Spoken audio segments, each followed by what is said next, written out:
বন্ধুরা, good afternoon. আজকে সকালবেলা তোমাদের সাথে আসতে পারিনি, এখন বাসে চললো একটা, তাই সকাল থেকে একটু ব্যস্ত ছিলাম। গোপাল সোনাদের সকালের খাবার দেওয়া হয়ে গেছে, মেয়ে আসবে, এসে চান করিয়ে দুপুরের খাবার দেবে। আমার এদিকে রান্নাবাড়ি চলছে। মন মেজাজটা ভালো নেই। দেখো, মানুষের মন বা মানুষের জীবন কতটা অনিত্য, তাই না? এই যে আজকে আমি তোমাদের সাথে কথা বলছি, এরকম দেখা যায় যে হয়তো কিছুক্ষণ আগে একটা মানুষের সাথে কথা বলেছি, পরক্ষণেই তার মৃত্যু সংবাদ পাচ্ছি। কথাটা কেন বললাম তোমাদের বলবো। তো যাই হোক, মন মেজাজ খারাপ নিয়েই সকাল শুরু করেছি আজকে সকাল যেরকম শুরু হয় 5:30 থেকে সেরকম শুরু হয়েছে। আকাশ দেখো, আকাশ মেঘলা হয়ে রয়েছে, কিন্তু বৃষ্টির নামগন্ধ নেই। আমার রান্নাবান্না চলছে যথারীতি, যেমন হয় গৃহিণীদের জীবন। সকাল থেকে রাত অবধি তো রান্নাঘর, সংসার, বাচ্চা কাচ্চা, এই তো এখন আমার গৃহিণীরই জীবন। একটা সময় আমি ওয়ার্কিং লেডি ছিলাম। তো যাই হোক, এখানে এই যে রকের মাংস, খাবারের মাংস সেদ্ধ হচ্ছে। আর এই যে এখানে বানিয়েছি কুরকুরি ছাতু, ঝিঙে আর পটল দিয়ে, পোস্ত আর সর্ষে বাটা দিয়ে কুরকুরি ছাতু। প্রায় রান্না কমপ্লিট। আর এখানে করেছি হচ্ছে সব রকম আনাজ দিয়ে, মানে আলু, পটল, কুমড়ো, মূলো সমস্ত কিছু দিয়ে পাঁপড়ের ডালনা। আর কালকে করেছিলাম কচুর শাক, তো কাল তাড়াহুড়ো ছিল, তোমাদের সাথে শেয়ার করতে পারিনি। তো এই যে কচুর শাক একটুখানি রয়ে গেছে, তো এটা তো আর আমার কর্তা বা বাড়ির ছেলে মেয়ে কেউ খাবে না, ওটা আমিই খাবো, কারণ আমার ভীষণ প্রিয়। আমি বর্ষাকালে এলেই কচুর ডাঁটা, আর কি কচুর ডাঁটাটা আমি খুঁজি। তো কালকে বাজার করতে গিয়ে পেয়ে গেলাম। তো কাল আসতে পারিনি, তার কারণ কালকে অনেকগুলো দরকারি কাজ ছিল, সেই কারণে। তো চলো আমি রান্নাবান্না সেরে নিই। আবার আজ তো শনিবার মানে তাড়াহুড়ো, কারণ মেয়ে খেয়ে বেরোবে, ওর টিউশন আছে সকাল থেকে। শনি রবিটা খুব চাপ চলে।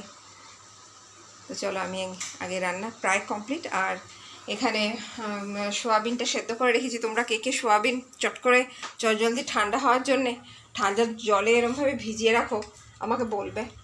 তো সোয়াবিন সেদ্ধ করে এদিকে আলু কেটে রেখে দিয়েছি, একটু পেঁয়াজ আর টমেটো কুচিয়ে নেবো, দিয়ে আলু সোয়াবিনের ঝোল করব। আর ভাত হয়েই রয়েছে, এই যে ভাতের ফ্যানটা গালতে দিয়ে দেবো। চান তো সকাল সকালই হয়ে গেছে। আর ছেলেকে এই নীল, তুই পুজোটা দে চানটা করে ওদিকের। তো আমি যদি এখন চান করতে মানে পুজো দিতে যাই, তাহলে আমার রান্না যেটুকু বাকি আছে হবে না, কারণ আমার পুজো দিতে একটু সময় লাগে। তো ফুল সব জোগাড় করে দিয়েছি, বাসন কুসন মেজে রেখে দিয়েছি ঠাকুরের। ও শুধু ঠাকুরের জায়গা পরিষ্কার করবে আর ফুল দিয়ে পুজো করবে। তো এই হচ্ছে ব্যাপার।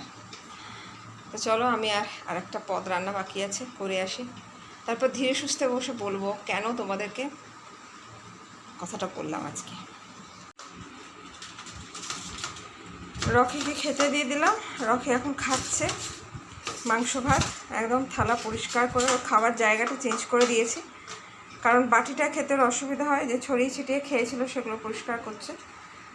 তো মাঝখানে একটু খাবার ডিস্টার্ব হয়েছিল, তো এখন মোটামুটি ঠাকুরের কৃপায় ছেলে আমার খাচ্ছে পরিষ্কার করে, এটুকুই শান্তি।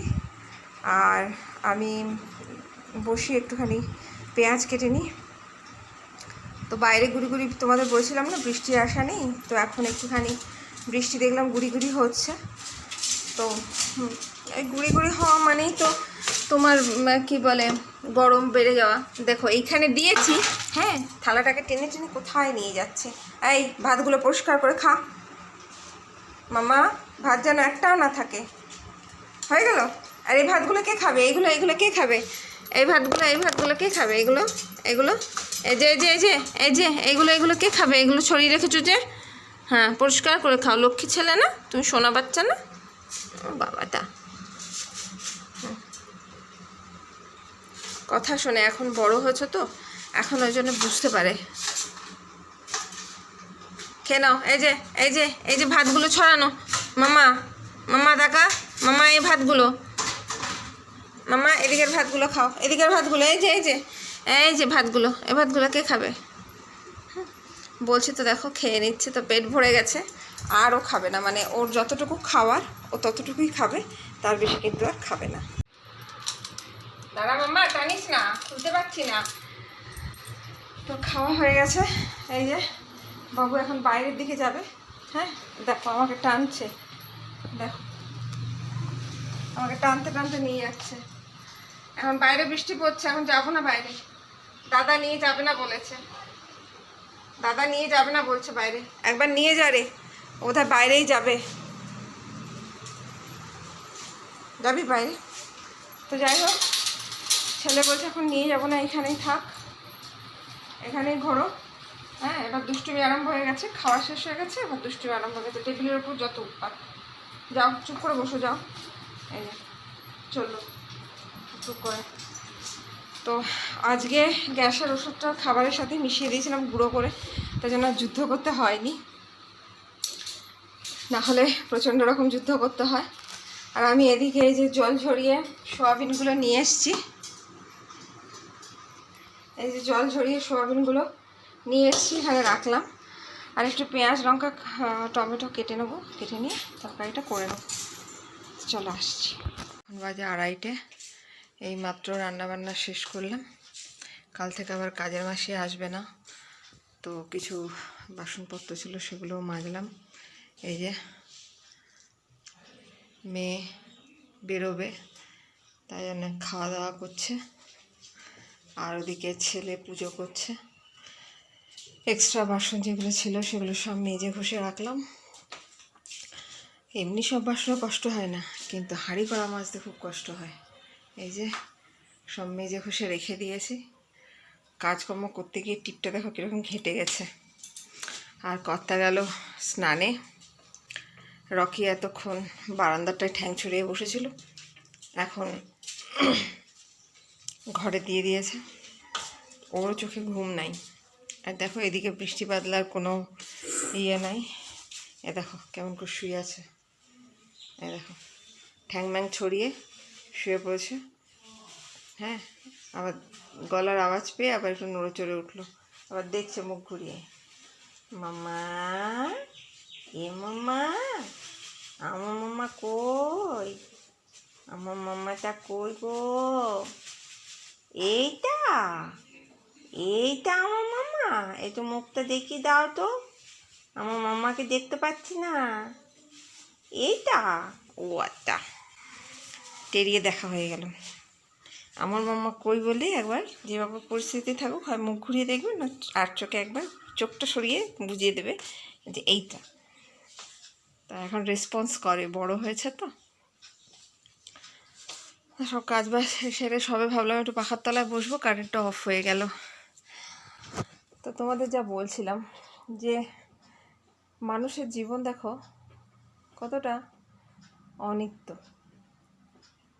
বলছিলাম না যে সকাল থেকে মনটা ভালো নেই, মানে কেন ভালো নেই বলি, আমাদের এক মামা শ্বশুর আর কি, তো ওনার একটু নার্ভের অসুখ ছিল, তার জন্য ওনার কোনো পরিবার হয়ে ওঠেনি, মানে ওর ভাইয়ের সংসারে উনি থাকতেন, ওটাই ওনার পরিবার ছিল। তো যখন যৌবনকালে ছিলেন, তো আমার ওই মানে মামা শ্বশুর আর কি, উনি মেজো। প্রথম বলে রাখি যে আমার শাশুড়ি মারা হচ্ছে 4 বোন আর 4 ভাই, তার মানে মেজো মামা শ্বশুর আমার সেজো মামা শ্বশুরের সংসারেই থাকতেন। সেজো মামা শ্বশুরের 3টি মেয়ে, তাদেরকে ছোট থেকে মানুষ করা, বড় করে তোলা, সমস্ত কিছুই করেছেন। উনি আগে আর্মিতে ছিলেন, কিন্তু ভলেন্টিয়ার রিটায়ারমেন্ট নিয়ে চলে আসেন, ওনার পায়ে একটু সমস্যা হয়ে যায়, প্লাস মৃগী রোগ ছিল সেই কারণে। তো আবার এখন বয়স হলো, অ্যাকচুয়ালি দেখতে হতো, তার কারণ আমার সেজো মামি শাশুড়িও চাকরি করেন হেলথ ডিপার্টমেন্ট, সেই কারণে তখন 3টি তার কন্যা সন্তান, তারা ছোট ছোট ছিল। এই মামা শ্বশুরই ওদের দেখে শুনে রাখতো। তো যখন বয়স হয়ে গেল তখন ওনাকে বৃদ্ধাশ্রমে দিয়ে আসা হলো। কেন না, কে দেখবে?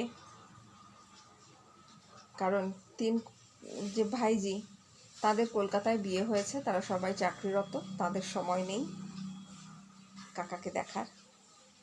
আর ভাই বউ ব্যস্ত, তারা যাতায়াত করে মেয়ের বাড়ি এখান ওখান, তাহলে আর বাকি যারা আছে তারা রিস্ক নিতে নারাজ।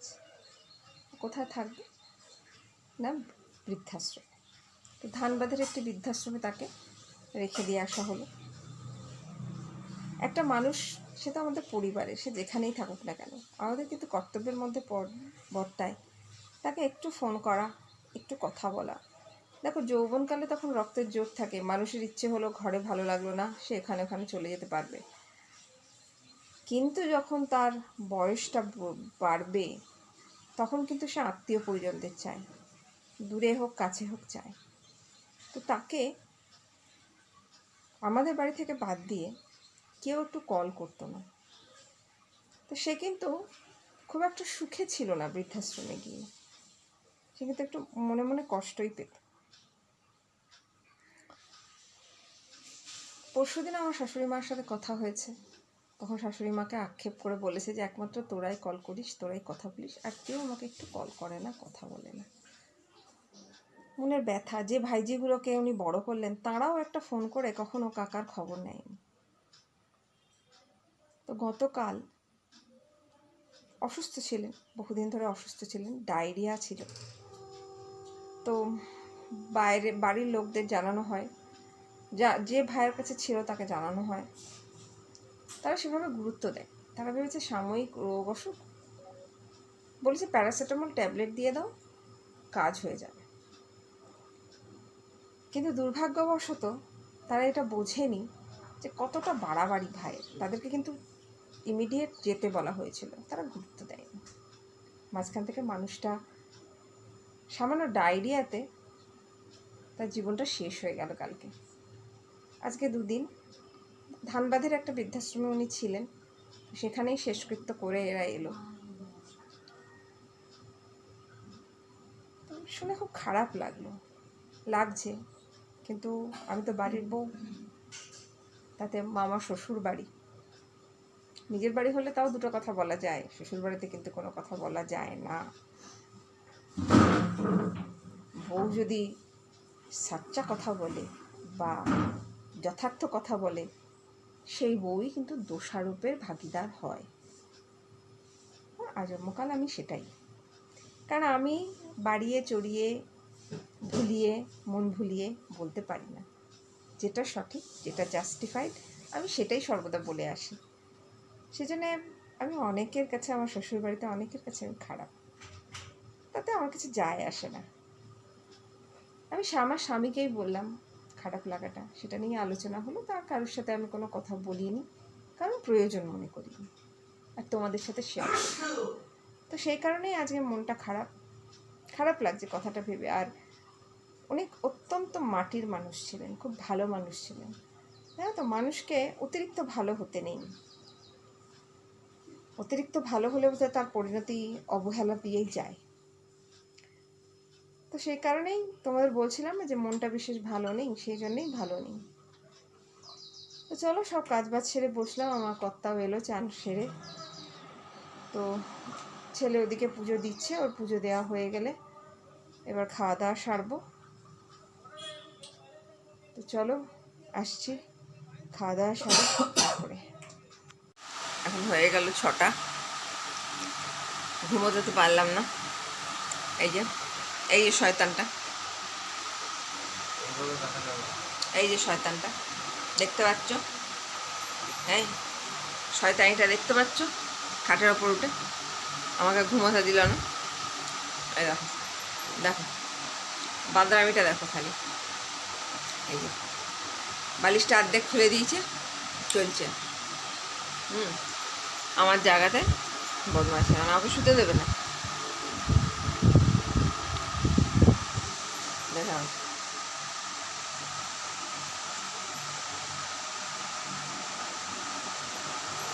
এই বালিশটা যাবে না, যাবে না, ছাড় ছাড়, বালিশটা কামড়ে না।